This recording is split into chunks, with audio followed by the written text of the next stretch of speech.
Hello dear friends, subscribers and guests of my channel. In this video I want to show and tell you how to put calendar on iPhone home screen. Please put your like, subscribe to my channel and share this video with your friends. Let's get started. So, first we need to go to home screen. After that we need to click and hold our screen.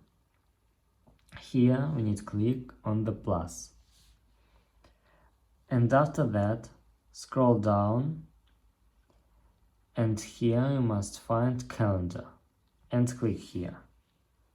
After that click add widget, and that's all. Click done. If you enjoyed this video and found it helpful, please subscribe to my channel, put your like and share this video with your friends.